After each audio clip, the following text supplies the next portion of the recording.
Que la propagande commence. Ah les gars, ça va être dur.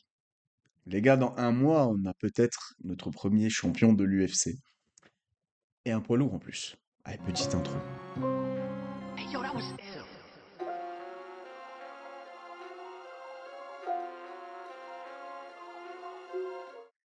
Bon les gars, aujourd'hui je me lance dans la plus dure propagande de l'histoire de la chaîne. Je me suis fait un cappuccino. Les gars, les gars, je suis parti sur la fiche Tapologie Thomas Spinal. Je dis, je vais aller me faire un cappuccino. Les gars, désolé, le moment ASMR, désolé, mais vraiment c'est dur. C'est quoi ce bourbier? C'est quoi ce problème? Thomas Spinal, les gars, Thomas Spinal. Donc, ça va jouer. Ce qui est bien pour nous, c'est que c'est Etihad Arena à Abu Dhabi. Ça sera à nos heures, ce sera à nos heures. Donc, potentiellement un petit live de mon côté avec un petit Cubain. UFC 321 le 25 octobre. Pour la troisième fois dans sa carrière, Cyril Gane va avoir la chance de disputer encore une fois le titre poids lourd de l'UFC. Après Francis Ngannou, John Jones, aujourd'hui c'est Thomas Spinal. Victoire ou défaite, vraiment Gane, il aura affronté des gens, de vrais adversaires, de vrais poids lourds. Tout est reconfondu, hein, vraiment. Aspinal, il est au début de sa carrière. Quand je dis au début de sa carrière, il est au début de l'écriture de cette histoire, de son histoire, de sa légende. Et pour moi, et c'est pour ça aussi que je fais cette vidéo qui va peut-être très mal vieillir, mais pour moi, Cyril Gane, il a, vous savez, on dit souvent style make fight, il a littéralement le style, vraiment le style pour gâcher la fête. Aspinal, c'est un monstre. Faut qu'on pose ça. Les gars, on va poser des fondations solides. Épique. C'est pour ça que je vous ai dit, je me suis fait un cappuccino. Tom Aspinal, c'est 18 combats en carrière, jamais une seule décision. Il y a deux défaites. Une fois parce que il se prend un petit contre par Curtis Blade, mais il se blesse au genou. On va mettre ça sur le genou. Il se blesse au genou. Il se prend une clé de talon il y a très longtemps, en début de carrière. Donc, c'est un mec, il a 14 finishes au premier round. Donc, il a 15 victoires, 15 finishes, 14 au premier round. Celui qui n'est pas au deuxième, au premier round, c'est au deuxième, c'est contre Arlovski. Un Arlovski de 42 ans, certes, mais allez voir le combat. Un Arlovski, il est en panique. Il terrasse les gens, il les tabasse. Il y a plusieurs choses qui m'impressionnent chez Thomas Spinal. Bon, déjà, il est plus gros, plus grand, plus jeune que Cyril Gane. C'est le premier truc qui est une galère. Son average time, on en parle souvent. C'est le mec, historiquement, dans l'histoire de l'UFC, qui passe le moins de temps en moyenne dans la cage. 2 minutes 02. D'accord? C'est tout ce qu'on attend d'un poids lourd, en fait. Son physique, très athlétique. Très athlétique. C'est un mec qui est très explosif, plus explosif que Cyril Gane. Même si esthétiquement, Gane, il a un meilleur physique. Gane, il a vraiment un physique de malade. Quand je parle vraiment si je parle vraiment d'athlétisme, je pense qu'Aspinal, il peut être au-dessus de Cyril Gane, de par le fait que il a les formes de corps du grappleur, il sait lutter, etc. De manière générale, il a un meilleur physique que Cyril Gane pour le MMA. Même si, d'apparence, esthétiquement, Gane passe mieux. Non. Il y a un truc. Après, ça se joue parce que Gane, il a une caisse. Il a une énorme caisse. Mais là, quand vous me parlez d'un poids lourd, les gars, Spinal, ça frappe très fort. Ça encaisse très fort. On l'a vu contre Pavlovich, il prend une dedans le menton, il bouge pas. Donc ça frappe très fort, ça encaisse très fort, ça va vite. Il a ses contrôles, il a ce sol, cette lutte. Attention à pas surcoter sa lutte, c'est un des trucs aussi. Mais physiquement, c'est un animal. Il est plus grand que Gann. Moins d'allonge, par contre, ça va servir à Gann. C'est un monstre physiquement. C'est un truc sur lequel on dort aussi. Donc on a pu dormir. Et ça, c'est une question d'esthétisme, de proportion. Là, je vais faire le mec de Colmar. Mais j'ai beaucoup entendu, beaucoup. C'est un abus de langage. J'ai quelquefois entendu, surtout des commentateurs américains, des gens qui ont croisé Aspinal, la phrase «Ah, en vrai, il est beaucoup plus énorme qu'à l'image, qu'à la télé ou voilà, que sur écran». Bah parce que c'est une question de proportion.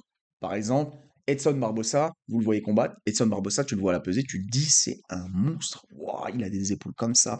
Tu le vois en vrai, c'est un mec, c'est juste un mec skinny. Tu vas te dire mais attends, il y a un problème, il est skinny. Tout est une question de proportion. Donc, alors, première des choses qu'on va poser là, c'est Aspinal, il a un gros, gros physique aussi, voire meilleur pour le MMA. Je parle meilleur dans la pratique. Donc, Jamais une décision, 2 minutes d'average time, 14 finishes au premier round, 7 bonus sur 9 combats à l'UFC, c'est une dinguerie. Un volume de 8 coups pour un poids lourd, c'est une dinguerie. Volume, stat un peu biaisé par le fait qu'il finit vite les mecs, il en met des tonnes des grands impandes rapides. Il se précipite et ta ta ta ta. Et puis ça monte sa cote de volume énormément parce qu'il passe pas de temps. Donc en fait, la stat, elle est un peu biaisée, mais quand même, je pose ça là. Précision 67%. Ah, c'est une autre stat qui fait peur, les gars. Ceinture noire de jiu-jitsu brésilien. Ah, les gars. Bon, bah, du coup, je vois Asmina premier. Non, les gars, je vous ai dit, les gars, j'ai fait un cappuccino. Je suis obligé de faire un cappuccino. D'ailleurs, je bois un coup là, je suis pas bien là. Pourquoi Cyril Gane peut le battre? Et je suis très sérieux, les gars. Pourquoi Cyril Gane peut le battre? Parce que je pense que l'ennemi d'Aspinal, le premier ennemi potentiel, parce que tout ce que je dis là est hypothétique, tout ce que je vais dire, c'est le temps.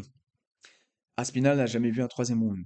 Donc, un mec aussi explosif, pas forcément un poids lourd, un combattant aussi explosif qui cherche le finish aussi vite, on en connaît plein qui arrivent au deuxième, au troisième, au quatrième, ne sont plus les mêmes combattants.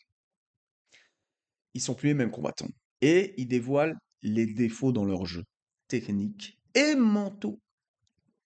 Au niveau du mental, Aspinal, il peut avoir des défauts, des doutes. Et on le sait. Pas Gann. Gann, il est détaché, il s'en fout du MMA. Il fait son oseille. Il est acteur aujourd'hui. Moins mauvais, le moins mauvais des acteurs de son film. Alors que c'est censé être le mec qui a moins d'expérience dans le film. Petite digression. Je trouve quand même bon pour un mec qui débute dans le cinéma. Vraiment, je l'ai vraiment. En tout cas, c'est le moins mauvais de son film, du film KO. KO, c'est assez paradoxal pour un mec qui met pas de KO. Bah, je tire sur Seregan, mais c'est mon gars.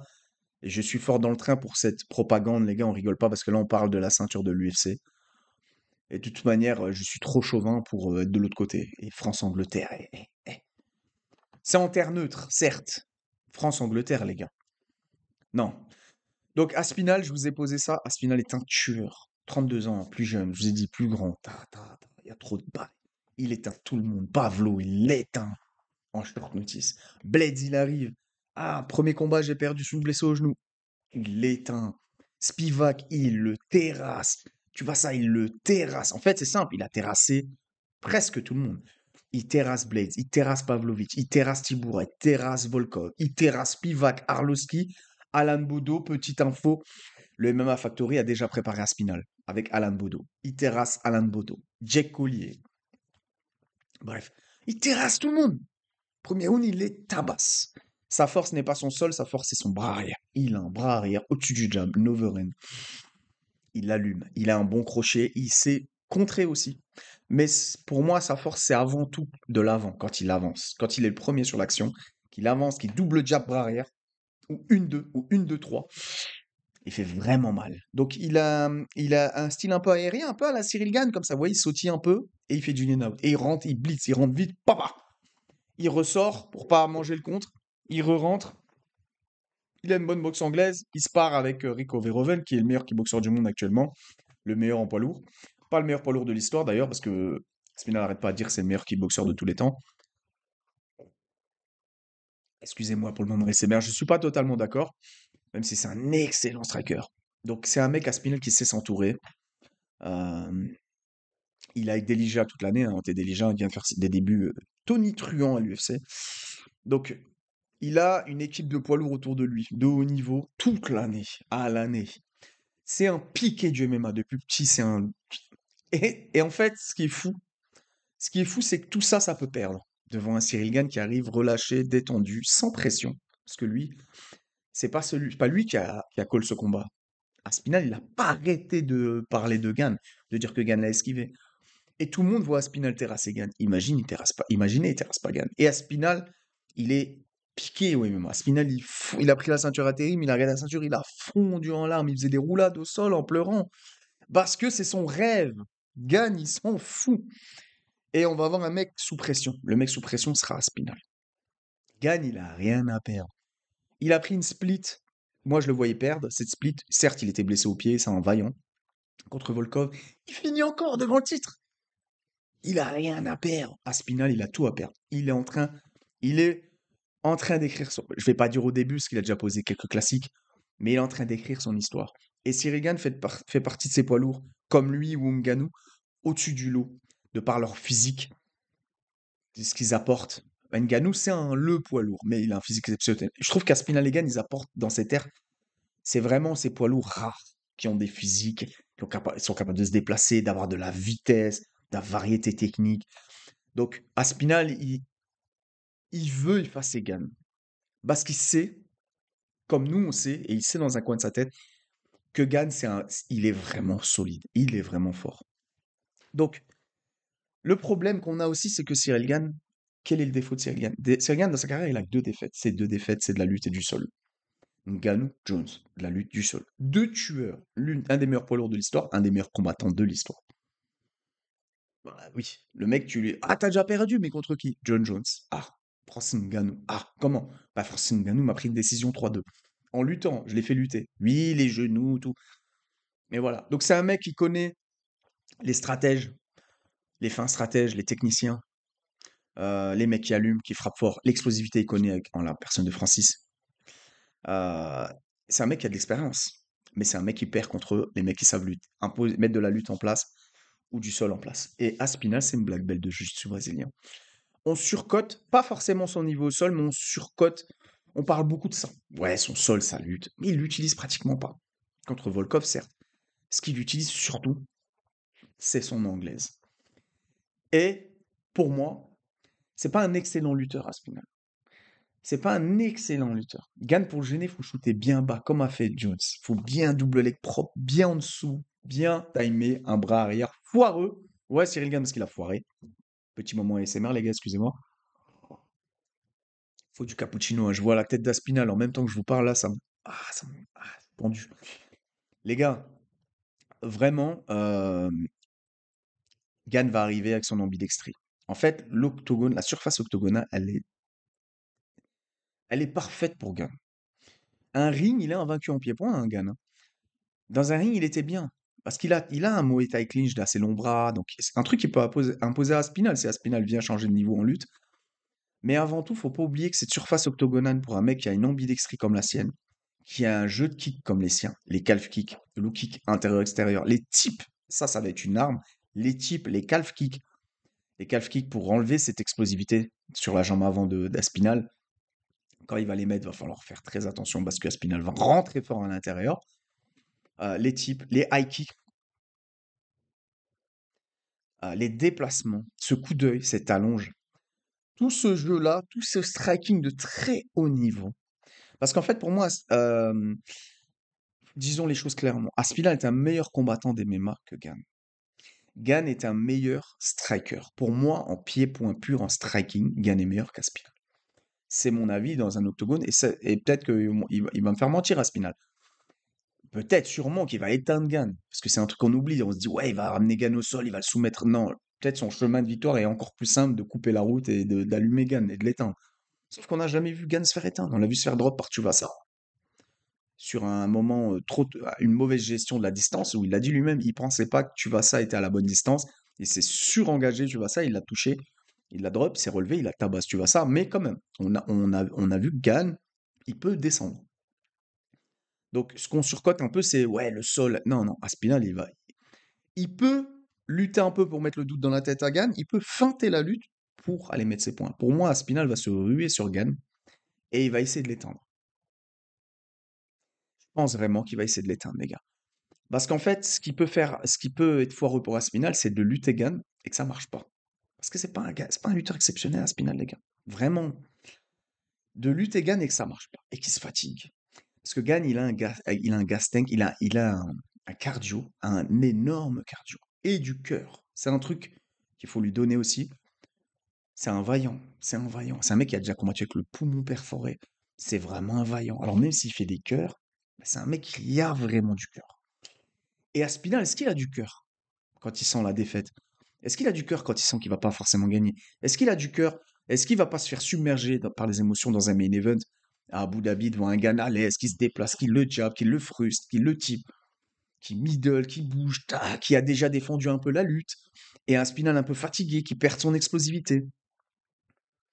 Eh oui, les gars, je pense qu'on dort un peu trop sur Gann. En fait, Je pense qu'on dort un peu trop sur Gann et je pense qu'on est juste sur Aspinal. Aspinal, c'est un tueur. Les accomplissements sont pas là, mais en termes de skills, maintenant on arrête là maintenant en termes de skills purs. Aspinal, c'est un des meilleurs poids lourds de l'histoire. En termes de skills, frapper aussi fort, encaisser, être aussi rapide et se permettre en plus d'être une black belt de jiu-jitsu brésilien qui prend des poids lourds comme Volkov de 2 mètres, il les fout sur le dos, les soumettre comme des enfants. Sans, il n'y a pas il y a plus, il y a pas il y a pas ce corps, ce Derrick Lewis, ce Tuvasa. Non, vraiment, il n'y a rien à dire. En plus, c'est un mec qui est humble, qui charbonne. Ça fait 2 ans, on se prépare pour Jones. Et d'ailleurs, un détail que j'ai oublié de donner, il a envoyé John Jones à la retraite sans l'affronter. Donc, de un, j'ai du respect pour Aspinall. De deux, je sais que c'est un monstre. Mais de trois, et le plus important, je suis très chauvin. Et vous le savez depuis le début que Sergan a est à l'UFC. Si vous avez suivi, vous m'avez suivi depuis ces 5 dernières années. J'ai toujours été Team Gunn, même s'il y a des combats où je les pronos perdants. Contre John Jones, les pronos perdants, par exemple. Je les pronos perdants assez logiquement. D'accord. Aujourd'hui, je pense vraiment qu'il peut le battre. Je vous dis ça parce que c'est dans un mois, on va commencer à faire plein de vidéos, on va se hyper, ça y est, tout va arriver, les gars. Et dans un mois, il faut se rendre compte, les gars, qu'on peut avoir notre premier champion de l'UFC et que ça peut être un poids lourd en plus. Ça va être une force incroyable. Il y a Nassourdine Imavov qui peut aller au titre bientôt, qui devrait, je pense, aller au titre parce que Fluffy a merdé. Derrider, il peut faire ce qu'il veut. Il peut faire un spinning back kick des enfers dans le menton de Allen. Il peut lui faire un genou sauté, les plus beaux trucs qu'il veut. Pour moi, il mérite pas de passer devant Imavov. Donc Imavov contre Ramzat. BSD qui est de retour dans le top 15 et tous derrière. Oumar qui est de retour. William qui gagne encore. Morgan le showman. Tout derrière, il y a encore Faresiam. Les gars, le MMA français, ça peut commencer vraiment salement à ressembler à quelque chose pour le petit PXC et le peu de temps pour lequel le peu de temps avec lequel on pratique. Ah, vraiment, les gars, ça fait pas longtemps que le MMA français a été démocratisé en vrai en France. Parce que ça fait longtemps qu'il y a du MMA en France. Mais vraiment démocratisé, popularisé, c'est ces 4 5 dernières années. Imaginez. Non, franchement, les gars sont forts. Les gars sont forts. Et je pense qu'on peut taper l'anglais. Thomas Spinal, dites-moi en commentaire ce que vous en pensez. Je pense pas être biaisé. Je pense pas être biaisé. Je pense vraiment que euh, Gann peut être l'anti-Aspinal. Et encore une fois, je répète ce que je vous ai dit en début de vidéo. Style make fight. Style make fight. On a vu des combats, des combattants exceptionnels se faire annihiler devant un style, une stratégie foireuse, un style ennuyant, qui peut être ennuyant, clairement. Pour moi, Cyril Gane, il a un style pour moi, pour un poids lourd, ennuyant. C'est beau, c'est technique, c'est fort. Moi, j'apprécie. Mais c'est pas le divertissement. C'est pas un mec, il arrive. Voilà. C'est un mec intelligent. Et un mec intelligent comme ça, qui a du Muay Thai clinch, qui a progressé en lutte, il l'a dit, qui travaille, qu'il est concentré. Là, il a dit à la conférence de presse à Paris, où Aspinall était présent, ils ont fait une petite conf. Il a dit que là, il était focus, on le voit, s'entourer de gros lutteurs, de judokas, travailler son sol. Mais avant tout, on sait qu'il continue à travailler ses forces, qui est son striking. Donc voilà. Est-ce qu'Aspinall va tomber? C'est la question que je vous pose, c'est la question que je me pose. En tout cas, je suis dans le train. Je suis dans le train fort. Et ça peut être historique. Historique, les gars, dans un mois. Mettez un j'aime avant de partir, les gars, c'est très important. Et les gars, c'est le début de l'année. Faut aller sur Prozis. Prozis.com. Faire PTFS, vous allez avoir des cadeaux et vous allez avoir 10% de réduction à chaque fois. Et des cadeaux. Plus vous achetez, plus vous avez de cadeaux. Mais surtout, plus important, on s'en fout. En vrai, au-delà des 10% et des cadeaux, vraiment, je dis ça très sérieusement, c'est vraiment de la qualité. Le rapport qualité-prix est imbattable. Arrêtez d'acheter de la merde. La créatine, elle est super bonne. Ils ont la micron pure. Tu mets 2 coups de cuillère. Magnifique. Super bon. La protéine, ils en ont des tonnes. Elles sont super bonnes. Les prix, tout. Non, vraiment, il n'y a rien à faire. T'enlèves 10% plus t'as des cadeaux. Allez-y, les gars. Les compléments, c'est vraiment important. Je suis pas nutritionniste, donc je vais pas me permettre de donner des conseils maintenant. Mais voilà, c'est un sponsor auquel je crois parce que ça fait longtemps que j'utilise, avant même qu'il soit mon sponsor. Comme Weekend One, hein. Weekend One, ça fait 10 ans que je mets du Weekend One. Très content grâce à vous d'ailleurs d'être sponsorisé aujourd'hui par Weekend One. Pareil, TFS 20, vous avez moins 20%. Là, c'est la vraie qualité. Rashguard Short, ça va tenir des années. Là, j'ai acheté des trucs, j'achèterai plus. Des marques américaines très connues. Les logos, ils partent. Ouais, vas-y, c'est moi tranquille. Alors qu'on a tout à disposition. D'accord? Bon, les gars, cette page de pub foireuse est terminée. Je vous souhaite à tous une bonne journée et on se voit bientôt avec Kakarot. On va parler de Big Hank contre Alex Pereira 2.